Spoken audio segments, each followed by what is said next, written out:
ఎంతో తమాషా. ఇంగ్లీష్ భాష ఎంతో తమాషా.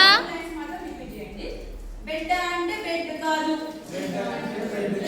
గుడ్ అంటే గుడ్ కాదు, గుడ్ అంటే గుడ్ కాదు. ఇంగ్లీష్ భాష ఎంతో తమాషా. ఇంగ్లీష్ భాష ఎంతో తమాషా. ఐ అంటే నేను, ఐ అంటే కన్ను, ఐ అంటే నేను, ఐ అంటే కన్ను. సన్ అంటే కొడుకు, సన్ అంటే సూర్యుడు, సన్ అంటే కొడుకు, సన్ అంటే సూర్యుడు. వన్ అంటే ఒకటి, వన్ అంటే గెలుపు, వన్ అంటే ఒకటి, వన్ అంటే గెలుపు. రోజ్ అంటే పువ్వు, రోజ్ అంటే వరుసలు, రోజ్ అంటే పువ్వు, రోజ్ అంటే వరుసలు. న్యూ అంటే కొత్త, న్యూ అంటే తెలిసింది, న్యూ అంటే కొత్త, న్యూ అంటే తెలిసింది.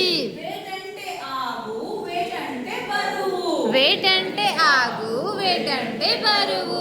టేల్ అంటే తోక, తల అంటే కథ, టేల్ అంటే తోక, టేల్ అంటే కథ. నేల్ అంటే గోరు, నేల్ అంటే మేకు, నేల్ అంటే గోరు, నేల్ అంటే మేకు. ఆక్స్ అంటే ఎద్దు, ఆక్స్ అంటే గొడ్డలి, ఆక్స్ అంటే ఎద్దు, ఆక్స్ అంటే గొడ్డలి. సి అంటే సముద్రం, సి అంటే చూడడం, సి అంటే సముద్రం, సి అంటే చూడడం. రైట్ అంటే ఒప్పు, రైట్ అంటే రాయి, రైట్ అంటే ఒప్పు, రైట్ అంటే రాయి.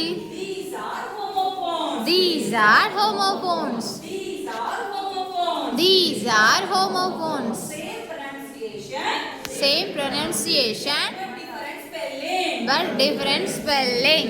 ఇంగ్లీష్ భాష ఎంతో తమాషా. ఇంగ్లీష్ భాష ఎంతో తమాషా. టీర్ అంటే కన్నీళ్ళు, టీర్ అంటే చింపడం, టియర్ అంటే కన్నీళ్ళు, టియర్ అంటే చింపడం. ఫైన్ అంటే బాగుంది, ఫైన్ అంటే జరిమానా, ఫైన్ అంటే బాగుంది, ఫైన్ అంటే జరిమానా. లివ్ అంటే నివాసం, లైవ్ అంటే జీవం, లీవ్ అంటే నివాసం, లైవ్ అంటే జీవం.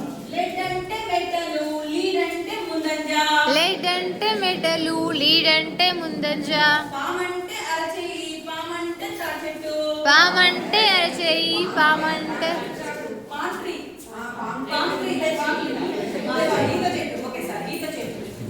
లెఫ్ట్ అంటే వెళ్ళడం, లెఫ్ట్ అంటే ఎడమ, లెఫ్ట్ అంటే వెళ్ళడం, లెఫ్ట్ అంటే ఓ అంటే వంగడం. నమస్కారం, వల్లి నమస్కారం. ఓ అంటే విల్లు, సార్ చెప్పండి. మిగిలిన రైట్ సార్, అదే ఎక్కడ రావచ్చు. సైన్ అంటే సంతకం, సైన్ అంటే గుర్తు, బ్యాంక్ అంటే బ్యాంకు, బ్యాంక్ అంటే ఒట్టు, రైట్ అంటే ఒప్పు, రైట్ అంటే కుడి. These are homographs, these are homographs. Same spelling, Same spelling but different meaning, different meaning. sometimes different pronunciation, Sometimes different different meaning, sometimes different pronunciation. These are called homographs. English bhasha ento tamasha. English భాష ఎంతో తమాషా. Okay sir, thank you. దీని వల్ల కూడా మనం vocabulary use చేయొచ్చా అండి? చేయొచ్చు. పెంపొందించొచ్చా? యూజ్ అవుతుందా లేదా? ఇది మనకు థర్డ్ క్లాస్ ఫోర్త్ క్లాస్ లో కూడా ఉన్నాయి హోమోఫోన్స్. అట్లా ఇప్పుడు వర్డింగ్ మాట కూడా ఉంది. థర్డ్ క్లాస్ లో ఉంది కదా మేడం వర్డింగ్ మాట ఉంది.